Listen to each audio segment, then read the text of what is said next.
Bon, après avoir vu donc l'équation du pendule, le pendule, par les équations différentielles, maintenant je vais entamer toujours la même procédure pour trouver l'équation du pendule, mais sans passer par les équations différentielles. Donc ici, la donne, c'est que, bon, je ne passerai plus par les équations différentielles pour trouver l'équation, on va dire, d'un mouvement harmonique. Mais il faut prendre par hypothèse qu'on sait qu'un mouvement harmonique va donner, voilà, une fonction sinus, voire cosinus. Mais ici, ce sera un sinus. Voilà, donc A sinus oméga t plus phi, phi 0. Bon. Alors, je fais vite un petit parcours pour trouver, je veux dire, avec les équations différentielles. Après, je le ferai sans les équations différentielles. Alors, donc pour ça, on a une force, voilà, qui est le poids. Alors, le pendule, c'est ceci. Hein. On attache un poids, voilà, à un fil. On a un statif, on accroche le statif au point O. Enfin, on accroche le fil au point O. Le fil est en mauve et le poids est en... Voilà, c'est le point C. C'est le point C. Alors, je montre vite comment on fait pour les équations différentielles. Ça a déjà été fait dans une vidéo. Donc, on a moins mg sinus θ est égal à mat. Voilà, ça c'est une décomposition voilà, vectorielle. Le poids, on le retrouve ici. Et ma, il est là. Donc, en fait, c'est simplement F égale ma. Simplement, il faut aller chercher une accélération tangentielle. Accélération tangentielle. Alors, l'accélération tangentielle, ici, comme on a une fonction, enfin, on a un sinus qui apparaît, sinus alpha, eh bien, ici, il faut que je m'arrange à avoir du alpha. Alors, comment? Mais par l'accélération tangentielle qui vaut RD carré alpha sur dt carré. Et là, on a du alpha des deux côtés. À partir de là, une fois qu'on a du alpha des deux côtés, bon, on simplifie le tout, on recherche, voilà, on fait une hypothèse pour laquelle alpha est très petit, donc ça induit que sinus alpha est proche de alpha. Voilà. Et puis, à partir de là, on a l'équation différentielle du second ordre, où il manque le premier ordre, mais en tout cas, on sait trouver, on sait résoudre ça. Et quand on résout ceci,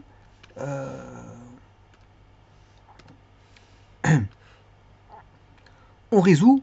Alors je rappelle que alpha, c'est l'élongation donnée en radian, v c'est la vitesse, et a c'est l'accélération. Bon, on est égal à 0, et on peut retrouver, bien sûr, que vaut le k. Que vaut le k. En égalant à 0, on peut trouver le k.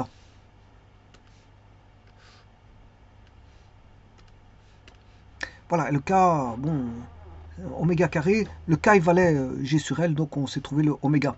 Et donc on s'est trouvé le oméga, on sait qu'il vaut 2 pi sur t, on sait tout trouver. Bon, et ça c'est par les équations différentielles. Maintenant, alors on sait mesurer le g à travers d'un pendule. Hein. On connaît la longueur et la période, on sait calculer voilà, la gravitation. Alors maintenant, je vais calculer, je vais refaire le tout, non plus par des équations différentielles, mais en sachant quand même que un mouvement harmonique va donner quand même du sinus. Donc voilà. Donc pour ça, je recrée mon système avec un écartement de la masse. Bon, les hypothèses sont les mêmes qu'auparavant. Hein. On a un fil, ici il est accroché à un point O, on a mis un statif ici, voilà, on met un statif, on accroche au point O, on met un fil, voilà, ici le point de repos, le repos il est ici, on va commencer à le mettre ici, la masse, voilà. Alors le fil a une masse négligeable, et bien sûr ici, logiquement, on va se retrouver ici quelque part. Voilà, ici. Alors on fait un écartement d'un angle donné alpha. Bien sûr, on a une longueur et on a un poids donné et il va osciller de centre à centre. Normalement, il va aller de centre à centre. Mais je peux le prendre de tangente à tangente, hein, c'est pas un problème. Bon, soit je fais de centre à centre. Alors la masse, c'est une masse ponctuelle, donc c'est tout petit, c'est une masse tout petite, c'est pas une grande masse. Bon, on va dire ça comme ça. Donc je vais la considérer même comme ponctuelle, pour éviter d'avoir un écart de distance. Voilà, donc je vais considérer une masse ponctuelle. Donc ici on va mettre un point P, comme ça je passe, j'ai pas un écart avec le centre de gravité du poids, enfin du corps, et sa tangente. Donc ici je prends, voilà, on va prendre un point ponctuel, voilà, et il va faire, on va retirer d'un angle alpha par rapport à une position, on va dire P0. Alors on va voir une accélération, on va tirer et on va voir. Donc tout d'abord on a le poids. Ici on a que je vais appeler, bon c'est vrai qu'ici j'aurais dû pas appeler le point M, je l'appelais M0, M.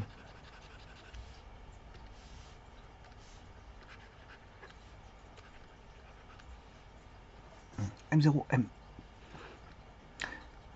Donc ici on sait bien qu'on a un mouvement harmonique dont la période vaudra t d'égale 2pi racine de L sur G. Et on considère ici un pendule simple, donc on écarte d'un angle alpha de sa position d'équilibre qui est M0, ou l'origine, hein, je peux mettre l'origine là-bas, et la force qui tend à ramener, si vous voulez, le pendule de masse M, voilà, à ramener le pendule de masse M vers sa position d'équilibre statique, c'est la composante de poids P, suivant la direction bien sûr tangentielle à la trajectoire. Bon, ce que je vais faire ici, comme il le ramène vers la direction tangentielle, ici je vais mettre une tangente. Une tangente. Je vais mettre un vecteur tangente, je pourrais le mettre en vecteur unitaire que j'appelle tau. Tau, ou si vous voulez UT, U tangentiel, mais en tout cas, leur norme fait 1. Voilà. Et là, je vais décomposer le poids. Alors, si je décompose le poids, si on a 90 degrés, et là, on a alpha. Et donc, le poids, il est facile à trouver parce que, bon,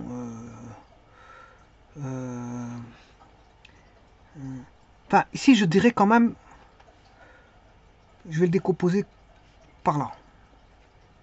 Parce que le pendule, oh, il est lancé comme ceci. Voilà, donc, je vais plutôt mettre ceci comme ça.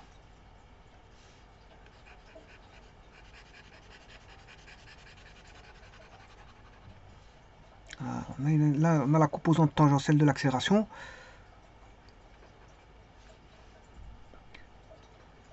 Donc on aura un angle ici, 90, et là on aura moins mg sinus alpha qui est égal au poids. Bien sûr, fois le taux, ou UT.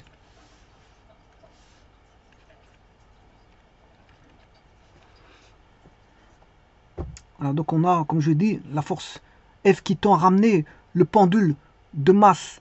On a une force élastique, si vous voulez, hein, une force élastique de, on va dire de rappel.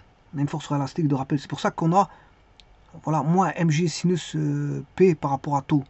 On a une accélération d'un côté, on a la force de rappel de l'autre côté. C'est pour ça que j'ai remis je me suis dit l'accélération elle va par là, donc comme ça je vais avoir l'accélération vers le sens là. Mais on a une force de rappel qui est dans ce sens-là, qui est due au poids, qui vaut moins mg sinus alpha tau qui est égal à p.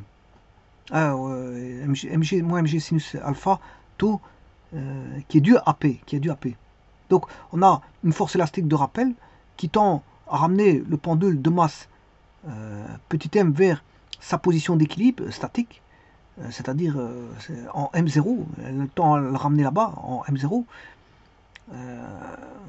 Et ça, c'est la composante, on va dire, du poids suivant la direction tangentielle à la trajectoire. Mais la trajectoire, comme j'ai dit, la trajectoire, elle va par là. On va par là. On va dans ce sens-là, c'est ça que je veux dire. Et donc, on a bien ici un triangle rectangle.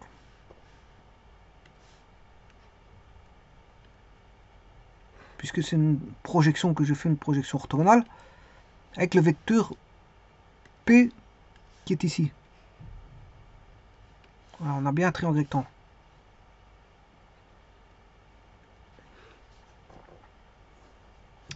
Donc on a un triangle rectangle qui est, bon, je peux l'appeler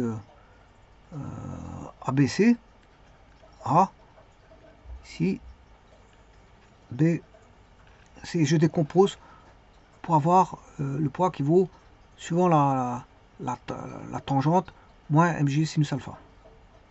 Et bien sûr, en prenant comme sens positif celui qui va de O, de M0 ou O, ici je peux mettre O, de O vers A, ou M0 vers A.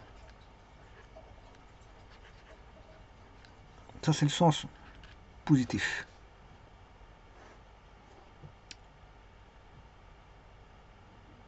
Alors, que vaut alpha?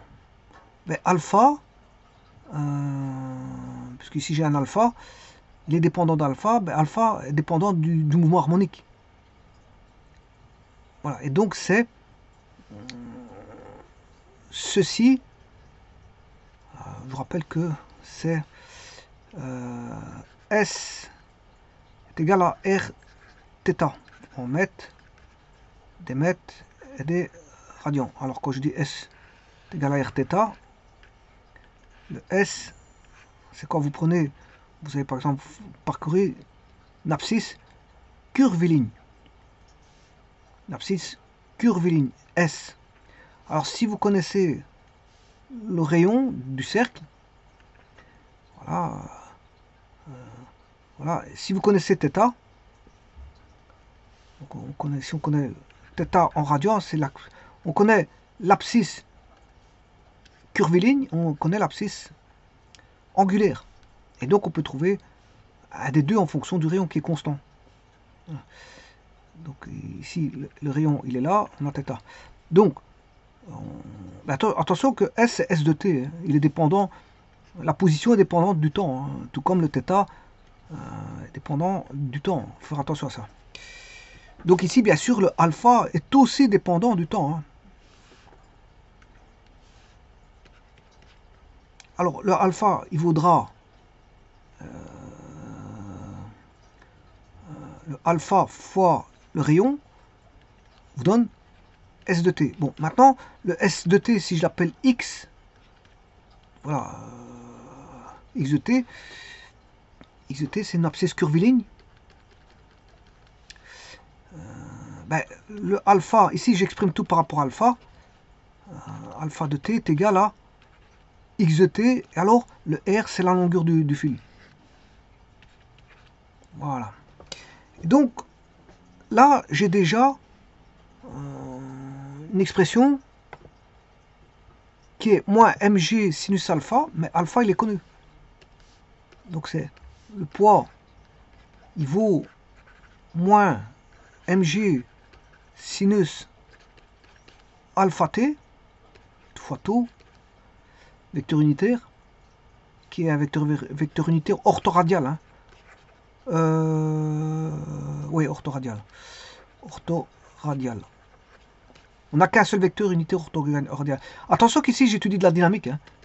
Ne pas confondre d'habitude quand je mets orthoradial, radial, je mets ça en cinématique. Mais ici, bon, il y a une composante cinématique qui est l'accélération. Mais avec une composante orthoradiale, ça me suffit. Voilà, celui-ci, la force en orthoradial, ça me suffit. Pourquoi? Parce que on a quelque chose de tangentiel qui va intervenir ici. Voilà, c'est tout ce qui est tangentiel qui va intervenir.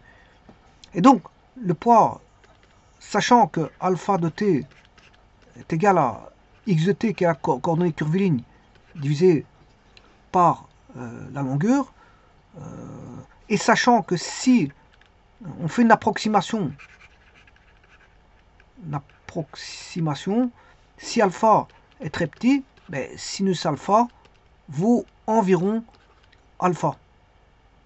Donc ce qui veut dire qu'on aura moins mg en module, le poids il vaut moins mg sinus alpha t. Comme alpha est très petit, ben, ça vaut environ moins mg alpha t. Mais comme alpha t, je vous ai dit que c'était xt sur L, on a xt sur L. Voilà, et donc maintenant je vais mettre, ça c'est mon poids. Alors je rappelle que la force qui tend à ramener le pendule de masse M vers sa position d'équilibre statique est la composante du poids. Bien sûr, suivant la direction tangentielle à la trajectoire. Donc cette force, on va écrire F égale MA, projetée sur la composante, suivant une composante tangentielle. Et là, je vais trouver que c'est mg xt sur L. Maintenant, ici, on a m fois... Alors, que vaut le A?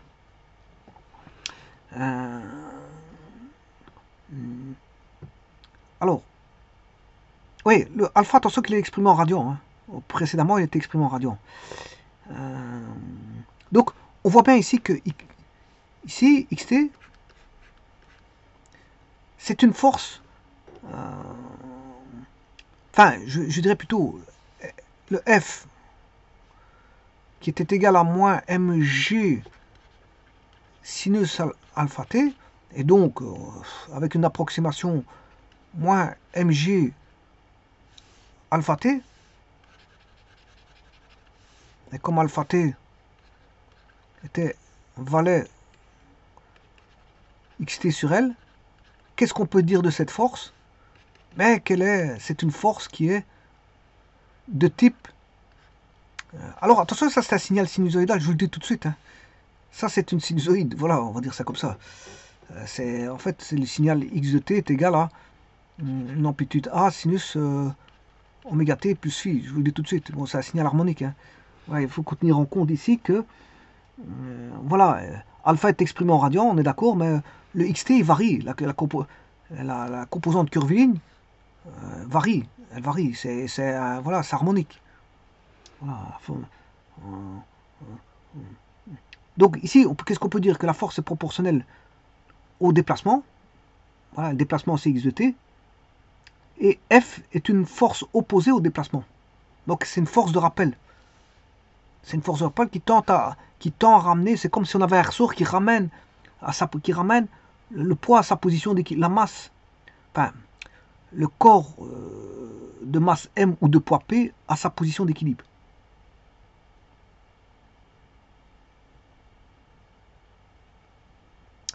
Alors, le tout, c'est de trouver, je veux dire, cette accélération.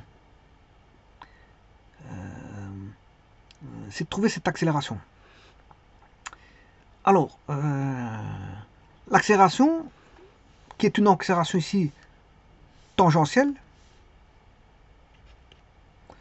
l'accélération tangentielle vaudra, bon, ici je vais simplifier, on aura moins g sur L de xt. Moins g sur L de xt.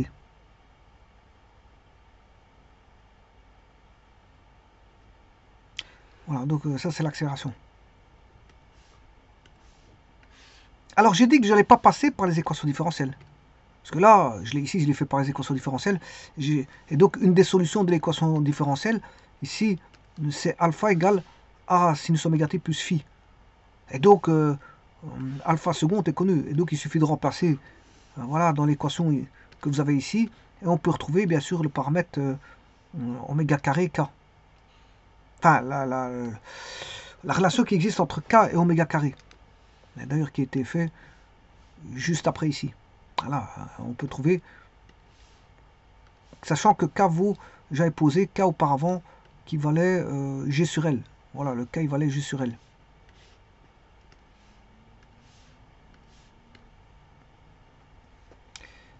Voilà, donc on sait trouver que vaut le tout. Mais maintenant, ici, c'est pas tout à fait la même chose, parce que je n'ai pas posé d'équation différentielle.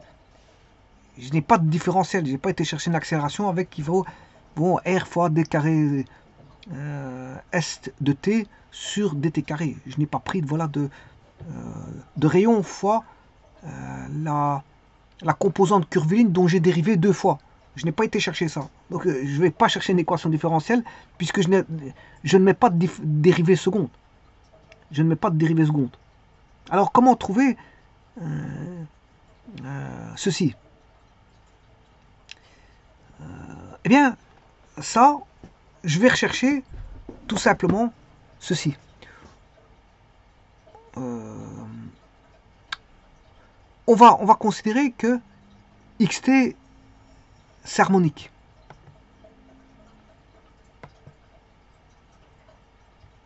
Qu'est-ce qu'on a pour l'instant? Je vais rechercher la composante tangentielle de l'accélération.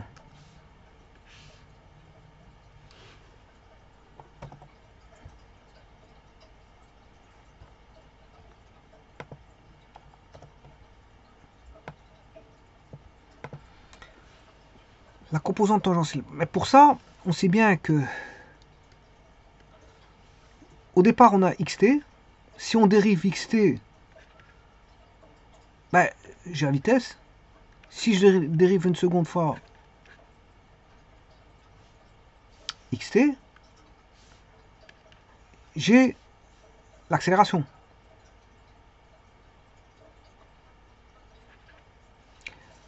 Voilà, donc on a la position, la vitesse et l'accélération. Maintenant, si on part du fait que xt est un sinus ou un cosinus, peu importe. Hein, bon, si je pars d'un sinus, sinus oméga t plus phi 0, voilà, la dérivée, ce sera a oméga sinus oméga t plus phi 0, mais ça ne m'intéresse pas. La vitesse ne m'intéresse pas ici. Ce qui m'intéresse, c'est l'accélération. C'est xt. x2 point t. Donc je vais dériver une seconde fois, mais bon, attention qu'ici j'ai un cosinus.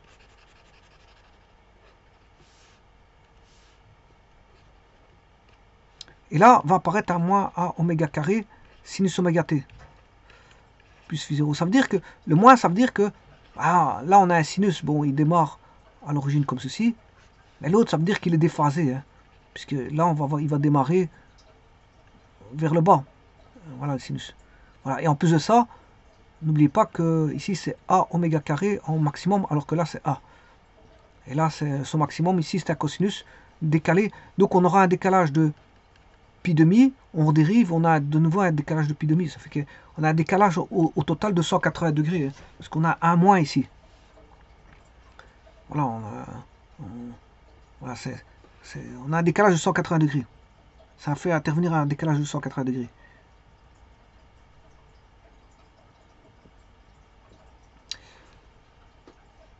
Et là, le module ici voudra a oméga.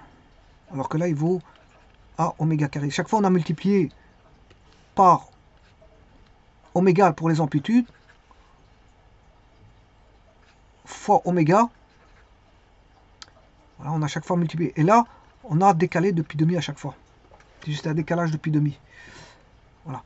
Donc, ce qui veut dire quoi? Ce qui veut dire qu'ici, là, je peux dire que c'est oméga carré moins oméga carré pour l'accélération. X2 point t est égal à moins oméga carré. Alors, ceci, vous reconnaissez, c'est la même chose que ça. C'est x de t. Donc, ce qui veut dire que là, vous avez moins x de t oméga carré. Et là, il est exprimé par rapport à la vitesse angulaire. Voilà, donc, x de t. Et donc, à partir de là,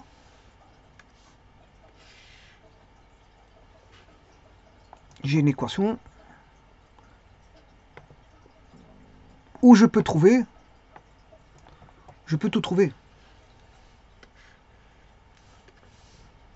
enfin, ici, disons qu'on peut déjà trouver la période du pendule. Hein, parce qu'on aura oméga carré est égal à G sur L. Oméga est égal à racine carrée de G sur L. Oméga, c'est 2pi sur T. Est égal à racine carrée de G sur L. Ce qui veut dire que T sur 2pi est égal à L sur racine carrée, enfin L sur G. Et on a T est égal à 2pi racine de L sur G. Voilà, donc ici, ça permet de trouver ça, la période du pendule. Ça permet de trouver la période du pendule. Bon, ça fait beaucoup pour trouver la période du pendule. Hein. Donc, la mesure de la période du moment et de la longueur du pendule permet de déterminer l'accélération de la pesanteur. Comme je vous l'ai toujours dit, ben, je l'ai fait ici. Non, pas là. D'instant. Ici. Là, on peut mesurer la gravitation grâce à un pendule. On connaît sa longueur et sa période. On peut trouver le G.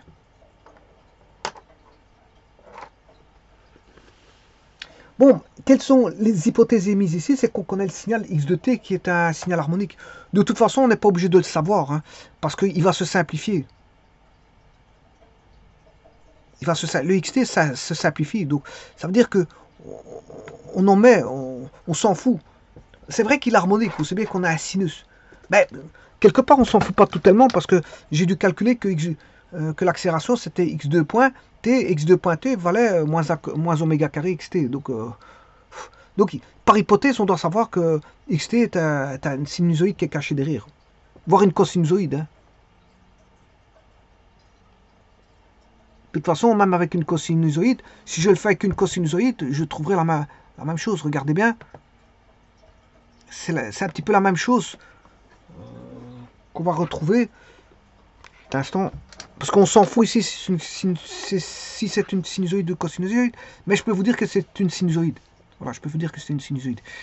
Bon, alors, si j'avais pris le signal cosinus oméga t plus phi 0, A, ça c'est, voilà, xt, x point t, x2 point t. En dérivée, c'est A moins A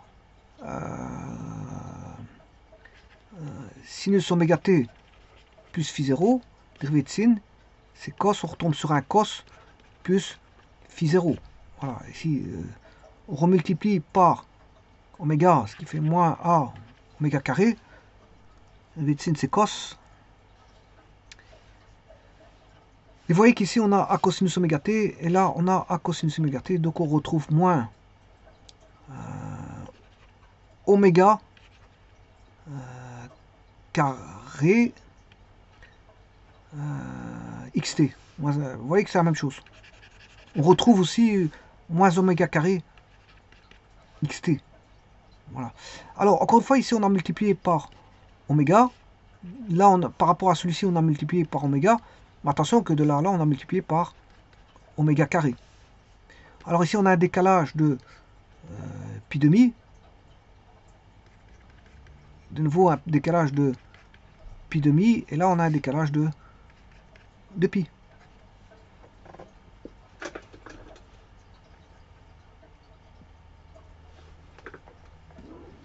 Mais de toute façon, comme je vous l'ai dit, pour trouver la période, le xt se simplifie. On sait bien qu'on a un signal harmonique. Hein, on a sous-entendu qu'on connaît le signal xt qui est harmonique. Hein, parce qu'on va avoir un effet balancier, un effet régulier de mouvement de va-et-vient, d'aller-retour. Voilà, qui vont durer voilà, pendant des intervalles. L'aller-retour fait un intervalle de temps régulier qui est la période qui était. Donc ça, on sait bien. On sait bien qu'on aura du sinus en abscisse curviligne.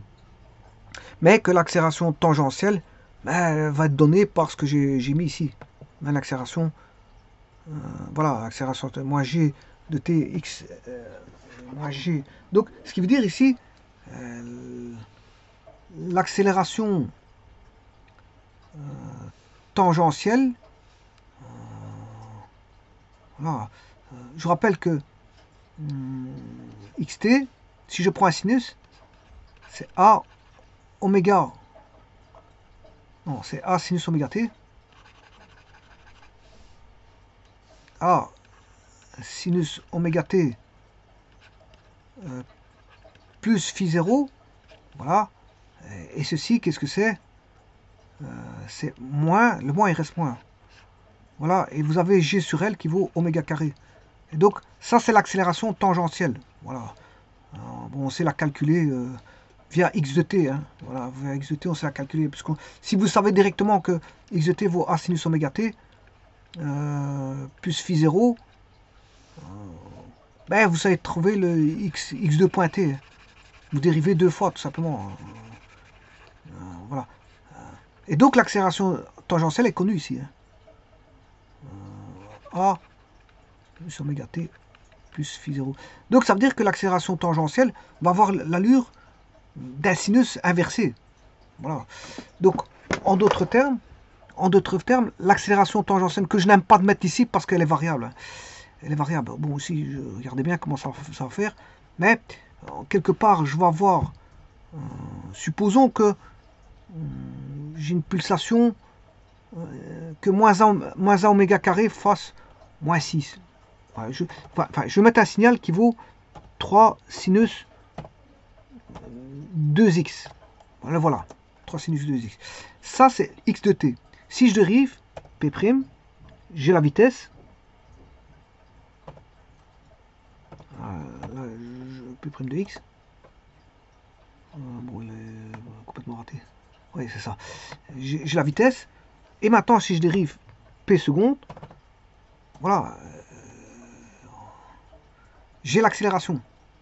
Donc, en vert, c'est la position. Ouais, qui doit s'arrêter, bien sûr, de AB, bien sûr. Ici, bien sûr, il faut s'arrêter à x égale A. Oui, il faut s'arrêter, voilà, à la coordonnée de A et B. Hein. Bon, ici.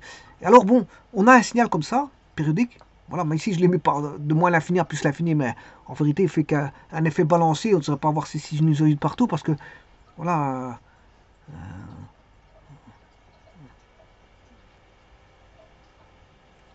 Bon, enfin, bref, on va dire ça qu'on a ça. Une fois qu'on a ça, parce qu'il y a un démarrage, hein, je ne peux pas avoir ça de moins l'infini à plus l'infini, il y a un démarrage. Normalement, je dois commencer en zéro. Voilà, voilà. Et puis, je peux mesurer le temps, et en fonction du cours du temps, bon, par exemple, pour comprendre ça, je devrais mettre si x plus grand ou égal à 0, ben, gp. Voilà, donc ça veut dire que le p, là, je l'enlève. Voilà, alors, si x est plus grand pour avoir la vitesse, plus grand ou égal à 0, gp'.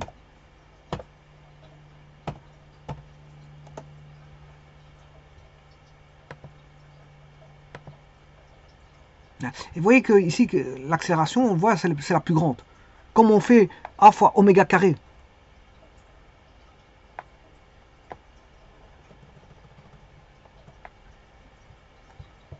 Mais c'est le plus grand. Le deuxième plus grand, c'est la vitesse. Et le troisième, et le dernier, le plus petit, c'est la position. Ça s'agrandit vite. Hein. Bon, c'est parce que j'ai pris... Je prends ici, j'ai pris 3. Je vais mettre le P vaut... Si je mets P vaut 2. Voilà, j'ai réduit avec un P égale 2.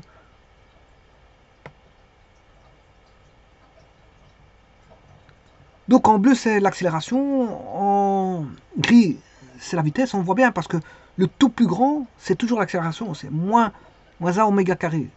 Ensuite, l'intermédiaire, c'est la vitesse. Et le petit, c'est... comment dire... le plus petit, c'est la position. Alors, ici, donné en radian. Hein. Attention, c'est la position donnée en radian. C'est-à-dire, je vais m'expliquer.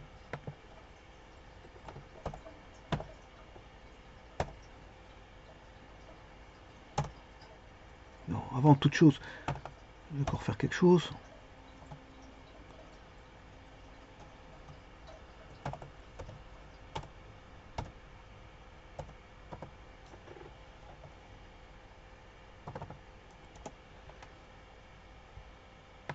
Voilà. Bon, je vais retraduire ça. Donc, faire une impression d'écran.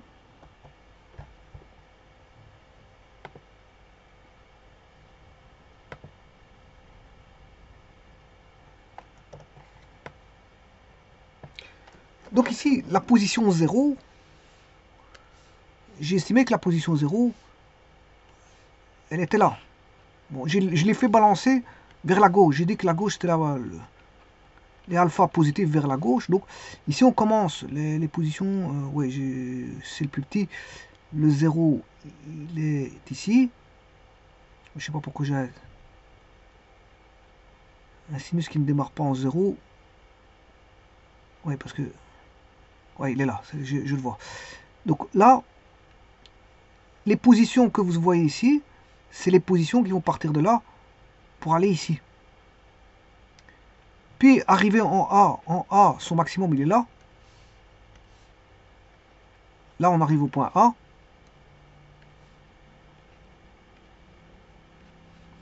Donc si vous avez bien compris, ça c'est le signal d'élongation. Donc c'est x de t est égal à A sinus oméga t. Plus phi 0, mais phi 0 ici démarre en 0, donc c'est sinus oméga t.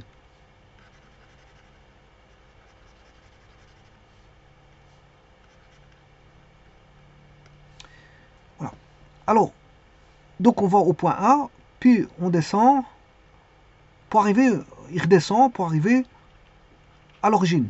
Arrive à l'origine, il redescend, de l'autre côté, l'alpha est négatif, et puis il arrive au point B. Puis, arrivé au point B, il retourne au point 0. Là, il retourne au point de repos 0. Et puis, arrivé au point de 0, il remonte en A. Donc, il va en A. Puis, de A, ben, il redescend pour aller retrouver le point de repos 0. Puis, point de repos, ben, il redescend pour aller rechercher le point B. Et alors, là, vous allez toujours avoir le point A, point B, point A, point B, point A, point B, point A, et ainsi de suite. Point B. Bon. La vitesse, c'est autre chose. C'est un vecteur. Hein. C'est un vecteur qui est tangent. Voilà, c'est un vecteur qui est tangent. Et là, le vecteur tangent, ben, là, la vitesse, elle est maximale quand on le lance. Sa vitesse diminue pour atteindre. Voilà, elle décroît. Ici, elle décroît toujours. Et puis, elle change de sens. La vitesse recroît. Puis, elle atteint vitesse maximale. Elle décroît. Alors, la vitesse maximale, quand, vous aurez compris, quand il arrive ici. C'est ici que la vitesse est maximale. Le système se relance. Hein. C'est ça que ça veut dire. Hein. Le système se relance. Donc là, vous allez trouver les vitesses maximales. Bon, en aller, ici, les vitesses, la vitesse est variable. Hein. La vitesse est tangente, mais elle est variable. Voilà. Elle est variable. Donc, la vitesse ici, elle va décroître. Elle est maximale au départ ici. C'est la plus grande. Hein. Ensuite, les vecteurs vitesse, bon, ils diminuent pour atteindre une vitesse nulle. Donc ici, il a une vitesse nulle. Et puis, il va en sens inverse. Vitesse nulle, il décroît avec une vitesse négative pour atteindre de nouveau une vitesse maximum ici en 0. Voilà. Et puis après, bon, quand il est en 0, ben, sa vitesse rediminue pour avoir une vitesse nulle. Donc les vitesses nulles sont en A et B. Hein. Vitesse égale 0 en B et vitesse égale 0 en A.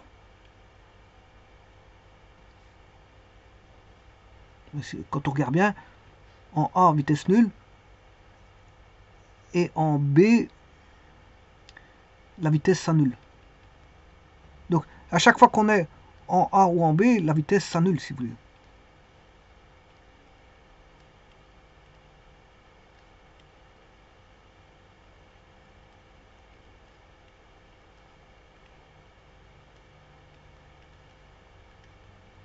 Voilà.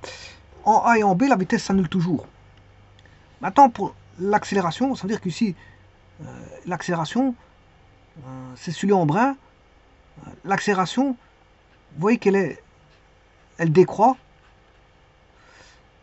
et puis elle, elle arrive à un minimum, à un maximum négatif, et puis elle recroît, elle s'annule. À un moment donné, l'accélération s'annule.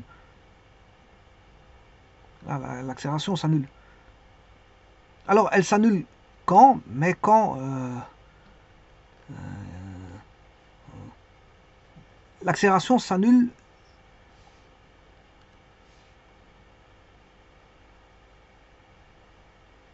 Donc l'accélération, bien sûr, c'est le P seconde. C'est celui-là l'accélération. Alors si je mets les axes, voilà, on voit où est-ce qu'elle s'annule, l'accélération. Moi, je vais retirer les deux autres. Voilà, les accélérations s'annulent, c'est les racines de cette équation.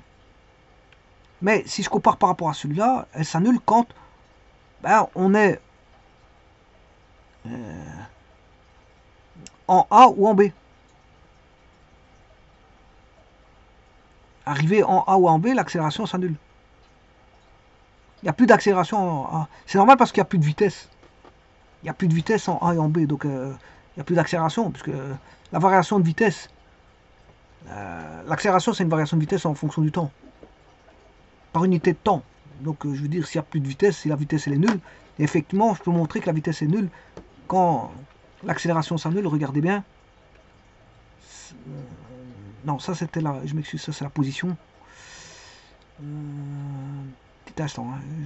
Oui, donc là on voit bien, ça c'est l'élongation, je m'étais trompé auparavant, ça c'est l'élongation. L'élongation, quand on est bien au point A,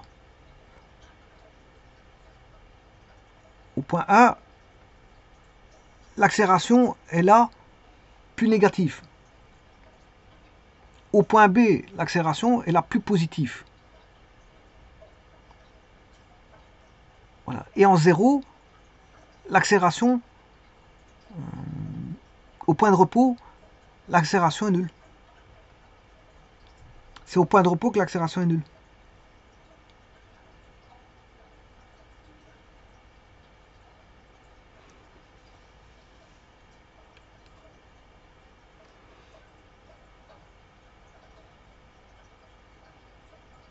Alors, au point de repos, la vitesse elle est maximale. Mais l'accélération est nulle.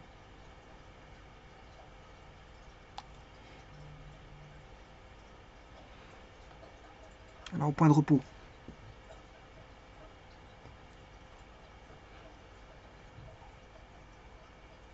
L'accélération elle est nulle et la vitesse est maximale.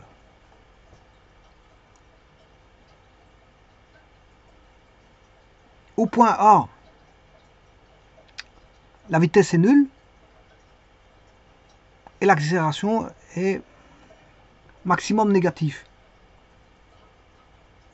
Alors, je peux mettre une droite.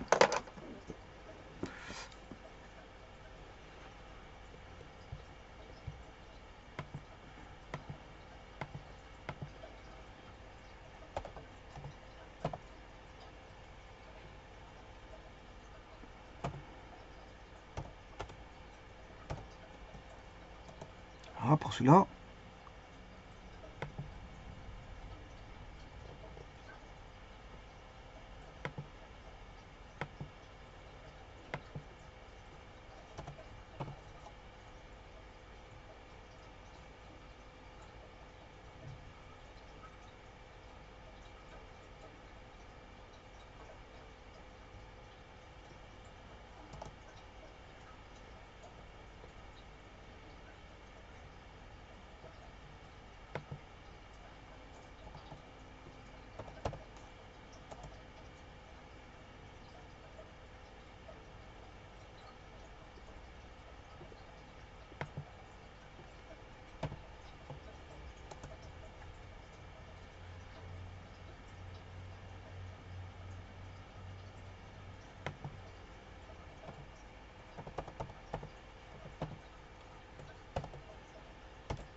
Voilà.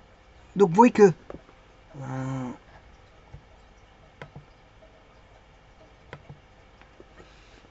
en H, on est en A, au point A, le pendule est en A, en H, ça veut dire que l'accélération est maximum négative.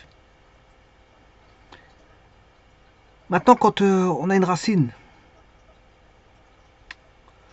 la racine de ceci, c'est quand l'accélération s'annule aussi. Donc l'accélération s'annule au point de repos. Quand il arrive, voilà, l'accélération, je dirais, s'annule.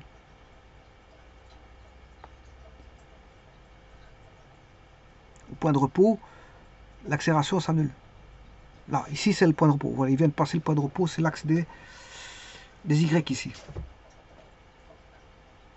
Mais la vitesse, c'est pas ça.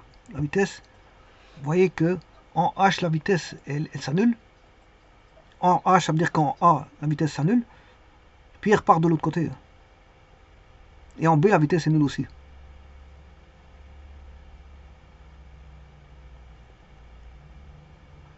Et donc la vitesse est maximale au point de repos.